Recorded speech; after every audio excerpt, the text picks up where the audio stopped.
I've scanned the web to bring you 10 tales of historical romance that bring...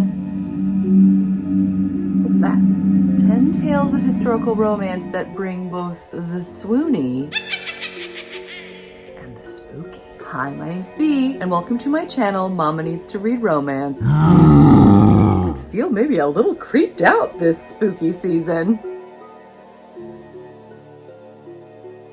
I looked all over the place to try and find 10 historical romances that aren't categorized as paranormal romance per se, but that still bring the spooky, the gothic, the dark, and the fun. And of course, the romance. I have to start with one of my favorite authors' books that's just been published this month, actually, The Phantom of Drury Lane. This is not only the next novella in the Ruthless Rival series, which everyone's been raving about for a couple of years now. I've enjoyed it immensely. It's also book 5 in the Scandals and Scoundrels of Drury Lane, which Kate Bateman wrote in association with other authors. But let's talk about this one, The Phantom of Drury Lane. It brings us those vibes of the Phantom of the Opera. We have a phantom who's supposedly coming at night when the crowd has come to see a show, although now the crowds are almost more interested in seeing if they will have a sighting of the phantom while they're there. Lucy Montgomery wants to uncover the mystery, but might need her enemy, Will Arden, to help her solve the crime. This novella was all sorts of fun. It brought the spice, it brought the spooky, it brought the fun. Now, it might not be fair for me to mention this one because it's not being published until April of 2024, but you could still pre-order it. I have this along with all the rest of the books in my description box. But this one's called The Orchids of Ashford Hall. No, it's not. This one's called The Orchids of Ashthorne Hall by Rebecca Anderson. The tagline says, "A ghostly estate, a handsome caretaker hiding a secret, and the intrepid Hyacinth Bell, who is set on solving the mystery of both." This one is set in 1887 in the Cornwall coast. I mean, look at that cover. That's what drew me initially. There's a mystery here about whether or not there's a pirate treasure hoarded in this giant estate. They believe ghosts walk the halls. But Hyacinth, who is a botanist, she's a scientist, she wants to debunk all of these myths. However, when she gets to this estate, she falls for the manor's caretaker, Lucas Harding. She's determined to uncover the secrets. He's determined to keep them, but they both wind up losing the battle of love.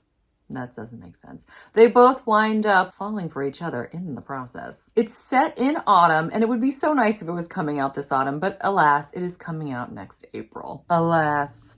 I don't know why I said that. My next offering is Sleepless at Midnight by Jackie D'Alessandro. This is book 1 of the Mayhem in Mayfair series. Miss Sarah Morehouse is obsessed with Mary Shelley's Frankenstein. So one night when she sees a mysterious marquis traveling into his home in the middle of the night with a shovel, she decides to go in and investigate, only to find him in the buff. He's just busy trying to save his estate and does not have time for her antics, but decides maybe to leave her a couple breadcrumbs here and there. The summary also goes on to say that he finds her naked as well. I don't know what is happening that everyone is finding everyone else naked. But it sounds like all kinds of shenanigans and spooky fun will be had in this story. This was nominated for Best Romance in 2015 by the Goodreads Choice Awards. It's The Secret of Pembroke Place by Julie Klassen. This one sounds so fun. Abigail Foster is down on her luck. She had a man that she loved who actually is going to wind up marrying her sister. She's devastated. So when an opportunity arises to go to a mysterious manor in the middle of nowhere, she takes advantage. But she realizes that the house seems to have been left abruptly. There's dry teas and cups.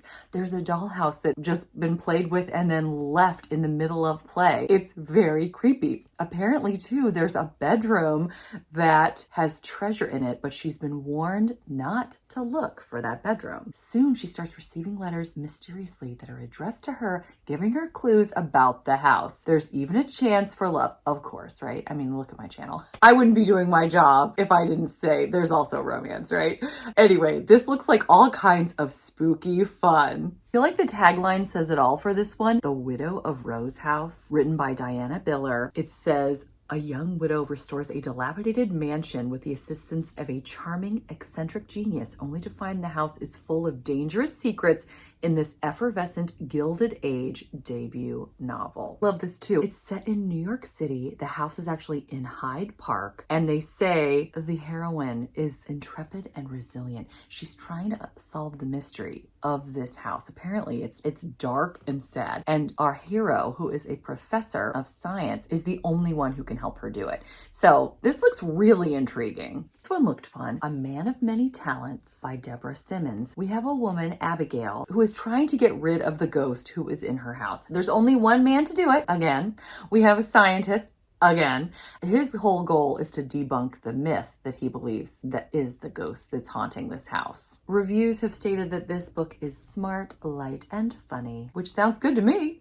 This one looks super intense. Widdershins by Jordan L. Hawk. This is book 1 of Wyborn and Griffin. This is an MM romance that looks a lot more intense than the other offerings I've brought you thus far. We have a gentleman named Percival who has lost the love of his life, and he's just hiding in a library doing all of this research when he finds a mysterious book. An ex-Pinkerton named Griffin, who lost his partner due to a cult, is there to help Percival try to solve the mystery revealed in this mysterious book. It brings them face to face with a cult, including a dark sorcerer who's back and ready to do some evil. These two gentlemen are now in a race for their lives and might find love along the way. Oh my gosh, this one sounds so good. The Haunting of a Duke by Chastity Boland. It's book 1 of the Dark Regency series. We have Emmy. She is a psychic. One night she's invited to a house party to try to commune with spirits, and one of the members of this house party is a duke who people believe murdered his wife years ago. Emmy winds up